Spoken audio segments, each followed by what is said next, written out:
did you see the drunk Flair incident? Like Flair being drunk and getting kicked out of a bar is not that uncommon, but did you see the video of him getting kicked out? I did not. So he was pretty belligerent at a bar and was like threatening a guy, calling him names.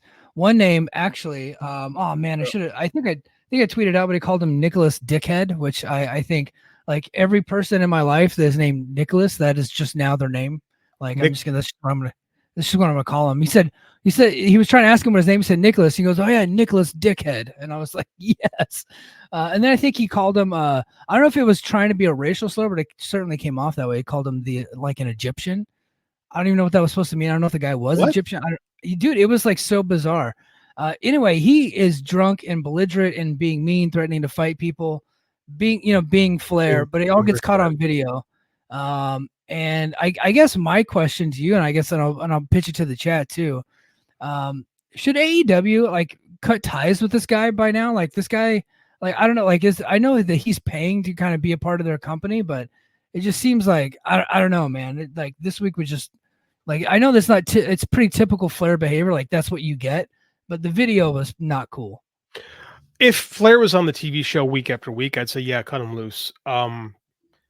In reality, he hasn't been part of the show since Greensboro, and that was in February or early March. So, yeah. I mean, what are they going to do? Use him less than they're using him? Like, I don't know. Yeah. I mean they're just getting paid to have his logo on the show, the Woo interview or whatever. Right. And they're getting paid for that. And there doesn't seem to be a lot of backlash. I mean, like, it's Flair. Like, in the grand scheme of Ric Flair stuff, this is pretty minor. Yeah. I mean, we could question whether or not they should have brought him in to begin with. But I mean, look, he's Ric Flair, but and when you bring Ric Flair, even at his advanced age, you bring Ric Flair. You can expect that he's going to get into a drunken altercation, and that people are going to film that, and they're going to be posting that. I mean, I'm sorry. I mean, we think can all agree on this. He's an alcoholic, right? Yeah. This is what happens with that. I got a lot of complicated thoughts on alcoholism, so I don't want to. This is not the forum for me to go into that, but addiction is a problem, and like these are my man. They're 8 years right there. Proud of you. Thanks. Very. My dad never made it to that. So, that's not the time or place for that talk. But Ric Flair, you get what you pay for. Yeah, absolutely. Looks like the chat's starting to blow up. Io wants to talk about another time. Mike headed to his first GCW event in Hawaii in November. Whoo, man. I know why Io suggested to put this one. Mike kind of got put in his place a little bit by a guy we kind of bury sometimes on the show. Even I had to tip my cap to old Sean Ross Sapp on this one. Yeah. I think that was a pretty good line by Sean. So it was. Sean Ross Sapp broke the story. He essentially shared the poster for GCW in Hawaii that I'm sure Brett Lauderdale sent him. So, but anyway, he shared the poster, said the GCW is coming to Hawaii in November, and Io tagged me in it. And I said, it's in Waikiki. That's 15 minutes from my house. I'll be there. And Sean goes, well, you better ask tough questions at the press conference. And of course, to which I replied, Brett Lauderdale will never see. We'll never know what hit him. If GCW ever did have a press conference, I would be there. But I don't think that they're actually have a press conference. It's a great gag, though. Brett Lauderdale ain't answering no questions about nothing. And second of all, are you really going to go to a GCW show, you fucking hypocrite? Oh, I'm a total hypocrite. But I did tell the boys in the Voices of Wrestling Slack channel that, look, I'm starved to go to a wrestling show. The people just don't come here, man. Yeah. And so if I can get like a couple of indie stars and a couple TNA guys, like I'm happy. Like I'll go check that out because I just don't get any GCW or I don't get anything out here. So, but I did tell the guys in the VOW Slack, I promised them that if Alley Catch wrestled, I would just go take a shit. What's the difference? Yeah, like the same thing is happening. Like she's shitting in the ring, I'm shitting in the toilet. So, God, we're mean. Yeah, I mean, I get it. Like I've never been to a GCW. GCW, I don't know if you get the full GCW experience in Hawaii, but yeah, why not? That's like 50th State Wrestling is a thing anymore. Like you don't get a lot of shows out there. So I would too if I were you. We have an indie company out here, and they run like once a quarter, but they run on Thursday nights. And it's only once a quarter, and they'll bring in one star. And it's usually like, I think like last time it was Mercedes Martinez. And I'm like, okay, you guys got to do a little bit better than that for me to postpone my show to go to an indie show at a bar downtown on a work night. What a I terrible night to typically run.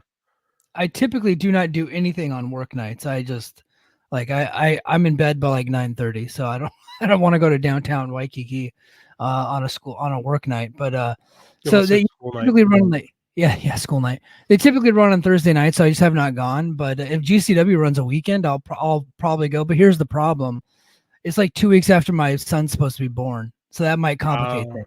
You know what I mean? Like, so I'll have to work it out with the wife. I'm not mm. gonna buy tickets anytime soon. I'm just gonna wait and see in like day of if they're still available and like wife is good, like baby's doing good. I they don't need any coverage from dad at home. I might just drive down there and go check it out.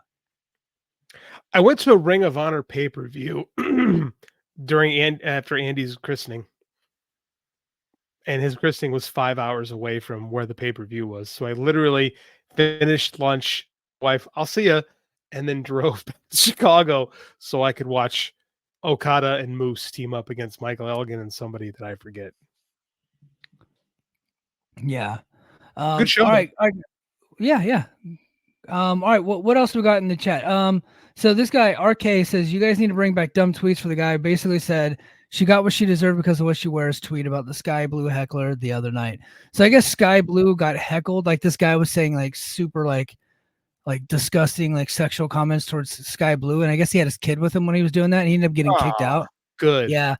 So look, and so what the guy made the tweet and he was being an agitator. He was trying to get attention. And unfortunately, that's exactly what he got. So everybody played along. I saw the tweet. I didn't retweet it. I didn't quote tweet. I didn't comment on it because the guy was looking for attention and I'm just above him. But a lot of people fell for it, unfortunately. But this idiot, and he's very much an idiot, said, she's basically the gist of it was, she was wearing super revealing clothing, so she got what she deserved. So, like she was asking for it essentially. And no, Gross. that's not the case. She's wearing her wrestling like outfit, right? Like you don't get to go and say those things because it's not only about her, like the performer. Because look, people have been saying wild shit to performers for years, but you got kids in the audience around you. You got your own kid. You don't talk like that in public, you idiot.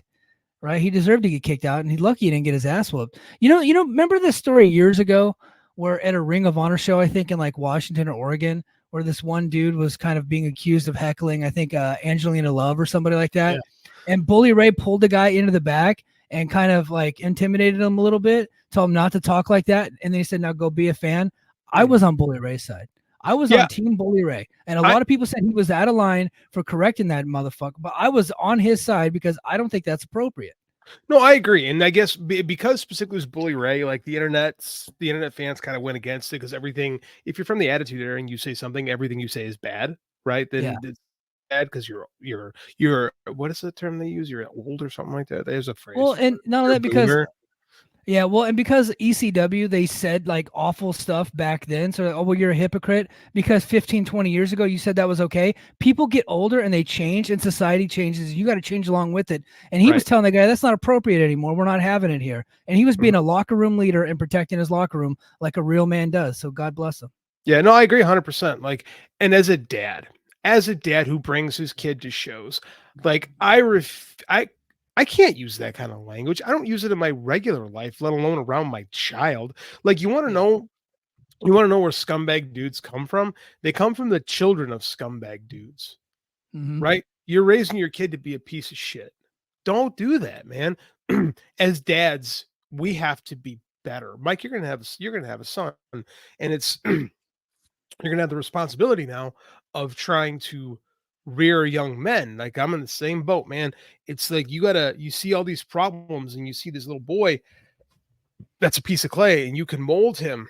You can choose to make him a better person and a positive force in society.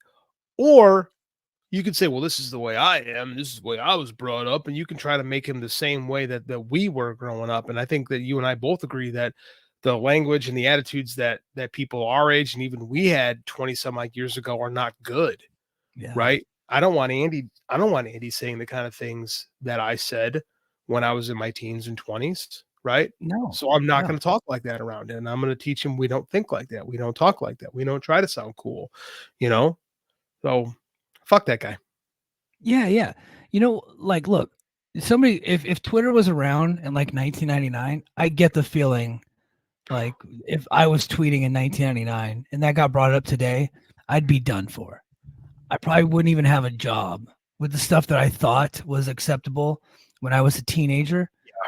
In the late 90s, and honestly, like a huge ECW fan, a huge fan of Howard Stern, and like even Howard Stern, right? Like his show has evolved. He just had Joe Biden of all people, and I'm like, what? I was like, and he's had Hillary Clinton on his show, and I'm just like, I was like, are they Come going a to write long the way. Sibian? Right? I was like, are they going to write the Sibian? Like, or are we going to, or you know, what are we doing here? I think they used to play. You know what? I don't even want to say it because they used to play a game with like a ping pong ball coming out of a place. Yeah, we don't even need to talk about that. But like, you know, like Howard Stern has even evolved, right? Yeah. To where he is like now has world leaders on his show. We can all grow up at some point. And so just because like you were some way in 1999, that doesn't mean you have to be the same guy in 2024. So we always talk about in coaching, like if you're teaching the same technique and the same setups and same everything you were doing 10 years ago, you're not growing, right? You don't have that growth mindset. The same rules apply to you, how you choose to live.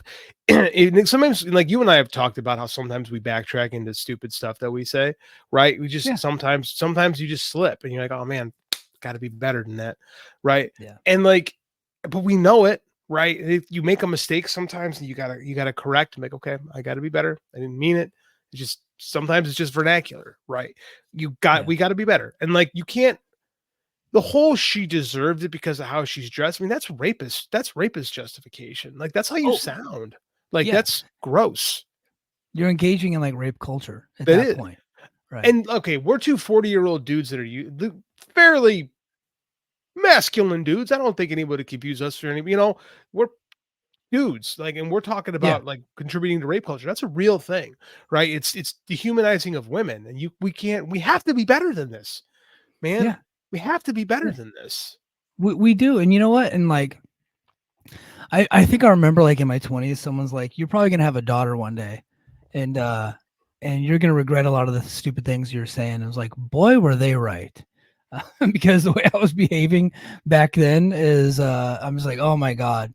Like if anybody like if my daughter meets anybody like me from when I was in my 20s, I'd be like, knock him out. You know what I mean? like it's just wild. But yeah, we always, like as King of the North says, we always have to adapt. Absolutely. It's life. And I says props to Audrey, the referee, immediately for security. Aubrey. Yeah, and honestly, I think all of you that probably that rallied against Bully Ray for what he did, I think you guys owe him an apology because he was way ahead of the curve on that one. Was I was really the only one out there on his side during that thing.